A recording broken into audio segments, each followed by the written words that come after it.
So you've been following a ketogenic diet, but you're not sure.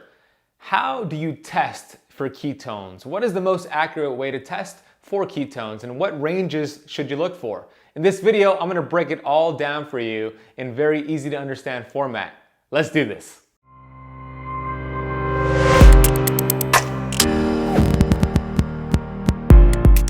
What's up, Keto Camper? Ben Azadi here, certified functional health practitioner, best-selling author of 3 books. I'm on a mission to educate 1 billion people on the amazing benefits of the keto diet, fasting, performance, and longevity. So if you're interested in any of that, you're in the right spot. In this video, I'm gonna break down how to read your ketone strips. And out of the 3 ways to test, what's the most accurate way? I'm also gonna break down your optimal glucose, fasted glucose ranges to be in, which shows that you're aging gracefully, and the optimal ketone levels that you want to reach to get all those therapeutic benefits of ketones. And if you find yourself not hitting these numbers, I'm going to give you 2 bonus tips at the end of this video to help you get into ketosis faster. So if you've been struggling to get into deep stages of healing ketosis, you want to stick around for those 2 bonus tips. Let's get right to the thick of it. What is the most accurate way to test your ketones? You see a lot of meters out there on the market. You go on Amazon, you go on Dr. Google, how do I test for ketones? You're gonna see 3 options. You're gonna see urine, you're gonna see breath, and then you're gonna see blood. It turns out there's only one accurate measurement out of these 3, and that's not urine, and that's not breath, it's the blood. Let me explain why blood is the gold standard for testing accurately if you're in ketosis. When you're using urine strips to test if you're in ketosis or not, that's only fairly accurate the first week or 2 as you transition into ketosis. But as your body becomes more efficient at using those ketones, less of it will show up in the urine. And you might think, oh crap, why am I not in ketosis? And you're so frustrated, but the reality is you probably are in ketosis. You're just testing the wrong way. You're testing with urine strips.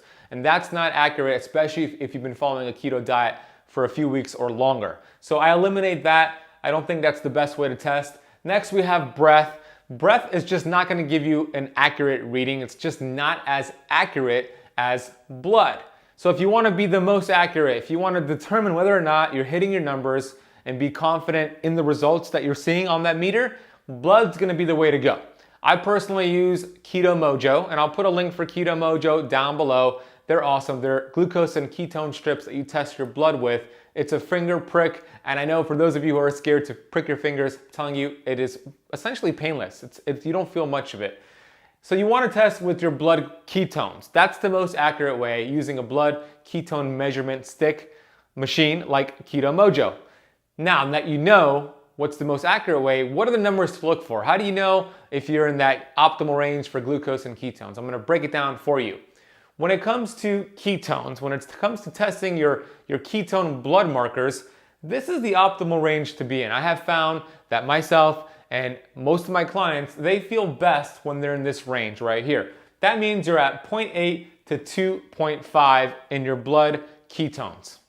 The goal is not necessarily to chase ketones. We don't chase ketones at Keto Camp, we chase results. If you have ridiculous high numbers of ketones, that's not necessarily a good thing. It could also mean that your body is not using those ketones as efficiently. Your brain's not using it as efficiently.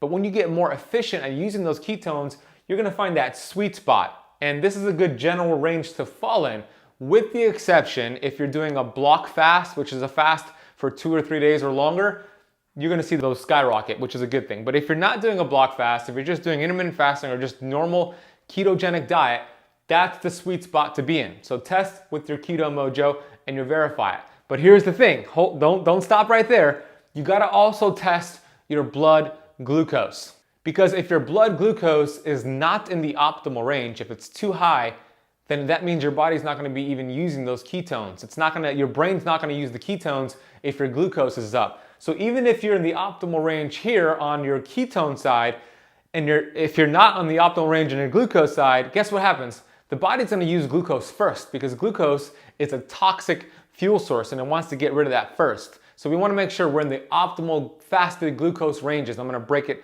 all down for you right here. The optimal range to be in when you're fasting for blood glucose is 70 to 90. If you're in that 70-90 range, that's optimal. You're aging gracefully. Your body is using ketones as its primary fuel. The brain is fueled by ketones, and you feel pretty damn good. You got stable energy levels, you have consistent fat loss, long-term fat loss, not just yo-yo dieting and yo-yo fat loss. That's a good range to be in. Now, here's the advanced way to test, and I teach this to the members of my Keto Camp Academy. Test an hour after eating a meal. It's called post-prandial. So 1 hour after eating a meal, test your blood glucose. And if you're in at 120 or lower, that's a great sign that you have a healthy liver, a healthy pancreas producing healthy amounts of insulin, and you're not insulin resistant, which is 2 thumbs up. That means that meal did well for you, you handled it well, you processed it as fuel, and you're not storing much of it as fat. So 1 hour after a meal, 120 or lower is ideal. And then 2 hours after that meal, you want to hit 100 or lower for your blood glucose. If you're hitting all these numbers right here and you're in that optimal range of ketones, congratulations, you are a freaking powerhouse. And I want to know, if you've tested and you're hitting all these numbers, drop it down below. Say, hey Ben, I'm hitting all these numbers. I want to congratulate you. And then let's say you tested, but you're not hitting the ketones. You're like 0.1, 0.2, or it's showing nothing. I'm gonna give you 2 bonus tips here to get into deep stages of ketosis, to accelerate 2 to 3 times faster to get into ketosis. So whether you are struggling to get into ketosis or you just wanna achieve more optimal levels, you wanna stick around for these bonus tips that I'm about to share with you. Before I get to these bonus tips, if you've been enjoying this video, please hit that like button on this video, give it a thumbs up. It really helps with YouTube and showing it to more people. And if you're not subscribed to the Keto Camp YouTube channel yet, subscribe right now, hit that bell so you're notified when I release a new video and when I go live. So what do you do if you can't enter ketosis? There's 2 things. Studies show MCT oil will help your body produce more ketones. And you could simply add it to your coffee or tea, which is the second tip here. So here's the hack for you. If you're struggling to get into ketosis, drink some morning coffee, organic shade-grown coffee. That's very important because most coffee out there is toxic, so make sure it's the real deal. I like Purity Coffee. I'll put a link for them down below. You could also go to ketocampcoffee.com, and if you put Keto Camp at checkout, you'll get 10% off. But studies show coffee helps teach your body to utilize fatty acids for fuel and produce ketones. You can produce 2 to 3 times more ketones and then add that MCT oil. The cool thing about MCT oil, well, what does it stand for? Medium chain triglyceride.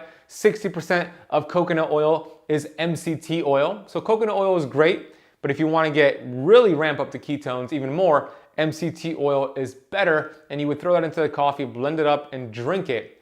MCT oil bypasses the liver and enters your cells quicker for energy. So it helps your body get quick energy, helps the brain get quick energy, and it helps stimulate ketones. So if you're struggling, that's the 1-2 punch for you. I hope this was helpful. If this video was helpful, let me know down below what your biggest takeaway was. Hit that like button as well. And I want to get real quick to the YouTube comment of the day. This comes from Lady Cadil.